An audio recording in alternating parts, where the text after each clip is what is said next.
Alright, what's up, guys? It's your boy Off6uard here, back with the Off6uard podcast. I know I told you guys I'd probably have the next podcast out on Saturday, but Friday, I'm not doing nothing. I had a pretty good idea that came in my head, so I was like, shit, let's talk about it. So basically, let me just give y'all the rundown of the podcast today. We're going to talk about the top 10 NBA players of the decade. Really and truly, I have a pretty long honorable mentions section. I'm not going in detail. I'm going to just tell you why they're there. And of course, once you hear these names, you're going to know why they're in the honorable mentions.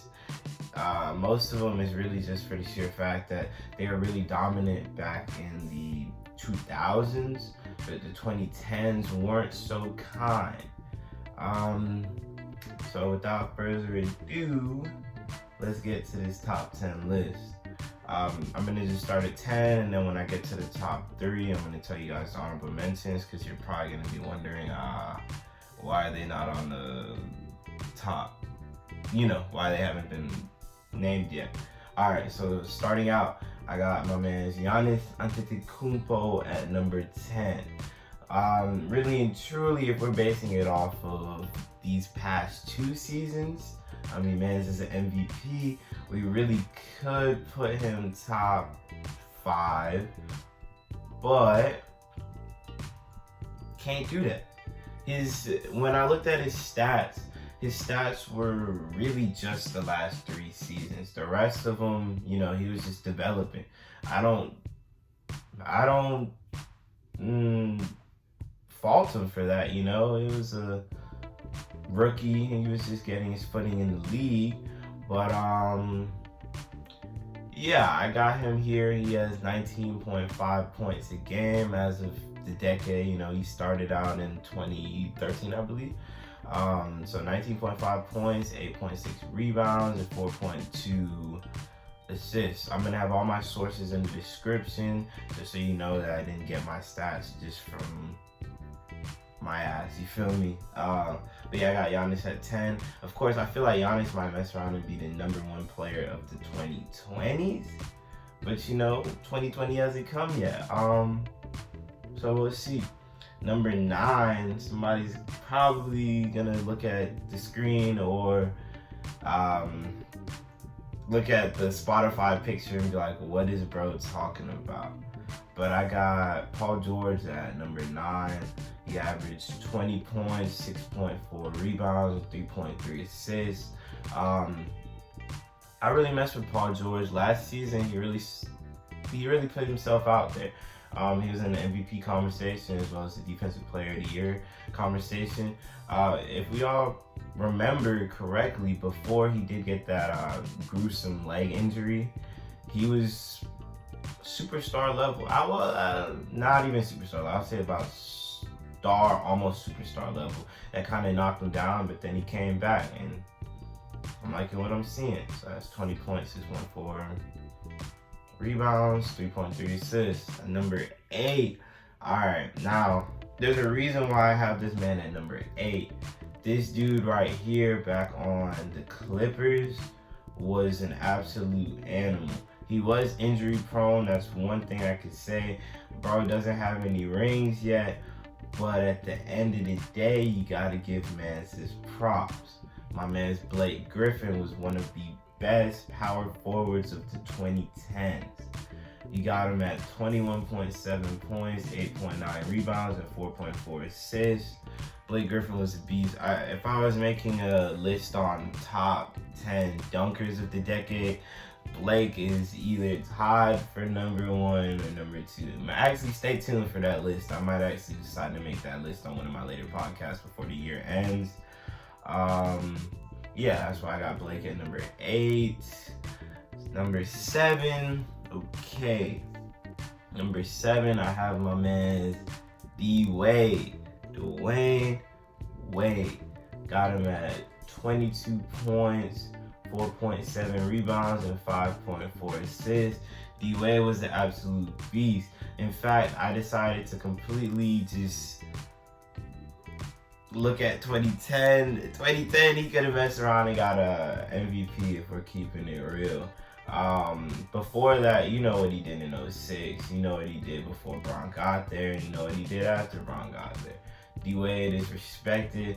He's a top 5 shooting guard of all time in my books. Next person. Number 6, we have my man's Anthony Davis. This is where the list got kind of nitty-gritty in a way. Anthony Davis is averaging, well, he got into the league at 2012 with the Hornets, now known as the New Orleans Pelicans, averaging 24 points, 10.5 rebounds, and 2.2 assists. Gotta give him his respect. At the end of the day, bro is averaging 24 points. Bro can put up 50 on your head whenever he wants to. His size, his strength in the post, his ability to shoot, even his passing now isn't bad as well. His dribbling, he can dribble like a guard if you don't remember. Yeah, you gotta give Anthony Davis his props. Him on the Lakers right now is really looking crazy. I can't wait to see how the season ends. We got number 5. Number 5, I mean, I had to put bro on here. Bro, he's one of the, he epitomizes statistics in the NBA for the 2010s. Him and number 4 epitomize statistics. Actually, number 5, 4, and 3 all epitomize that. I got number 5 is my man's Russell Westbrook, the Brody, you feel me? Gotta give him his props, man. You can put up a triple-double just like that. Second on the all-time triple-double list. Yeah, bro, I gotta give him his props. 23 points, 7.1 rebounds, and 8.4 assists. Russell Westbrook was like legitimately carrying the team on his soul. Forget his back, his soul after KD left. And I mean, I respect him 110% for what he's been doing, or what he did do. On the Rockets right now, he's not a bad player at all. He's doing great. I believe he dropped 40 on the Clippers' head. So I gotta give him his props. Him and that Pat Bev beef is really one of the most entertaining things that we do have in the NBA at the moment. At number 4, I got my man Stephen Curry, the man Wardell. Look, man, Steph Curry, honestly, if we're talking about like an icon of the 2010s, he really has an argument for number 1, because before Steph Curry came out the gates just splashing, there weren't that many kids in the gym just talking about, I'm finna be a lethal 3-point shooter. Everybody talking about, man, I gotta dunk, bro, I gotta jelly, you feel me? Like, you gotta, you feel me? But since Steph burst on the scene, I'd say when he really turned into a star, 2014, 2015, 2016, around that area, the league has really changed. Now he's opened up a whole new world for 3-point shooters and teams and what they want to do when it comes to shooting. Analytics junkies are going crazy over Steph and how more efficient 3-pointers are to shooting at mid-range.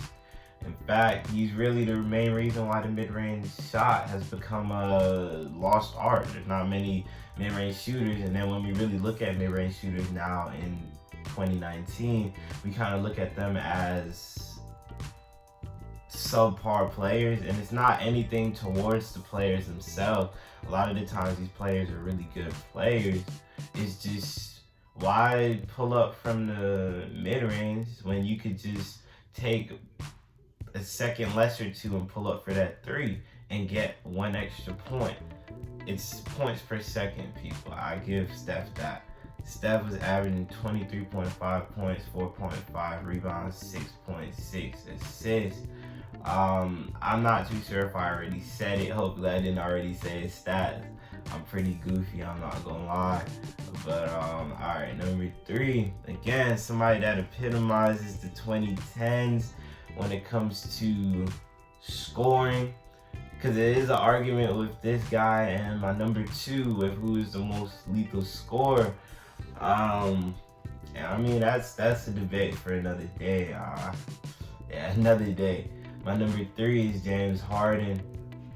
James Harden is averaging 24.9, 5.2 rebounds, and 6.3 assists. James Harden is a certified bucket. James Harden is a hooper. James Harden is my second favorite player in the NBA. So I guess I could be a little biased, but I mean, stats don't lie. When it comes to his record and what he does in the playoffs, I don't agree with his play in the playoffs. I don't know if it's the team and how their system falls apart in the playoffs, or if he falls apart in the playoffs. I'm not too sure. But James Harden is my number 3. My number 2, if y'all didn't guess it already, another certified bucket. Probably if he was in the NBA right now, yeah, he'd definitely be the best scorer in the league. He's injured right now. My man's Kevin Durant, aka the Snake, aka Durantly. You feel me? 27 points a game, 7.1 rebounds, and 4.1 assists. Kevin Durant came from just being a pure scorer to being somebody that can do everything on the court for you. Play that defense, get you 30 a night, and then pass the rock.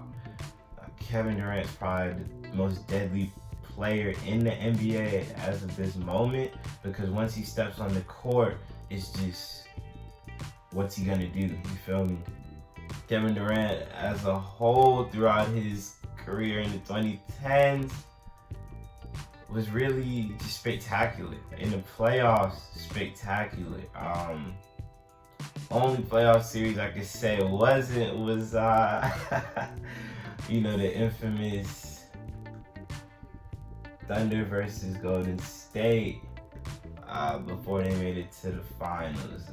Yeah, not gonna talk about that, KD. We're just gonna go to number 1.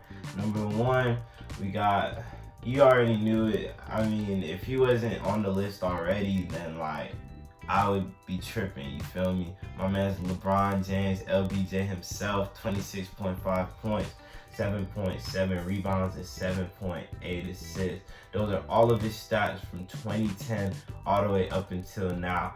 I'm talking about Miami Bron, the best Bron to me. The Miami Bron, bro, like, bro is out here just hooping, playing defense. He was the best athlete about all time when he was on Miami, if we're being real.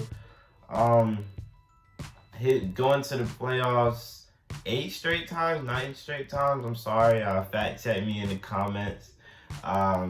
It's crazy. Like, when you can do that for so long, it's crazy.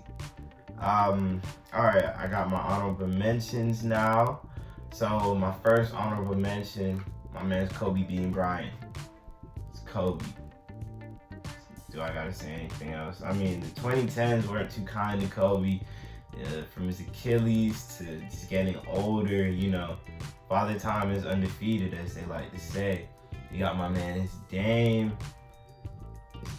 You know, he waved off them boys at OKC. Number 3 on my honorable mentions is gonna be Carmelo. Carmelo is a scoring champ. You gotta give him his props.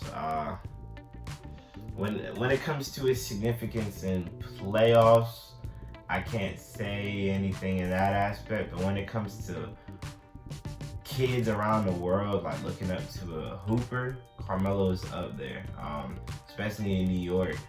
Hella people in New York love Carmelo, and I love Carmelo too, I'm not gonna lie. We got another honorable mention. You got Kyrie Irving, straight up bucket getter, got his ring to prove it. Nigga was hooping 50 points in the finals. Say less. Got Klay Thompson, the man who put up 14 threes in a game. That's crazy, bro. On the same team with Steph, Splash Bros. I don't even gotta say anything else. CP3 when it came to the word point guard, when you thought about CP3, that's who a point guard was for a long time. So I gotta give my man CP3 props, especially since it was the 2010s. You know, Lob City was a thing back in LA.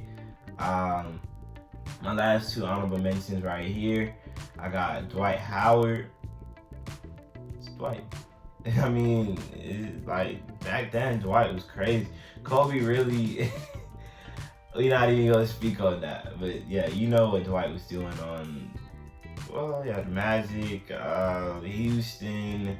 We're not gonna talk about the first time on the Lakers. And I mean, look, when he was on the Hornets, he put up 50, and it was a hella rebounds. I'm not 100% sure how much it was. I didn't watch the game. I just know it was 5. D-Rose. Honestly, D-Rose could have been on the actual list if it wasn't for his injuries. It's really unfortunate what happened to D-Rose, but D-Rose is always going to be a certified bucket getter. He's a straight up hooper, could jump out the gym. Bro was out here trying to put his team on his back. So that's my list, guys. Basically, I don't have anything in fashion news today. Stay on the lookout for the Off6uard merch, though. Definitely check out my boy Fiji Boy D-Lo with his clothes. I'm finna put the link in the description this time.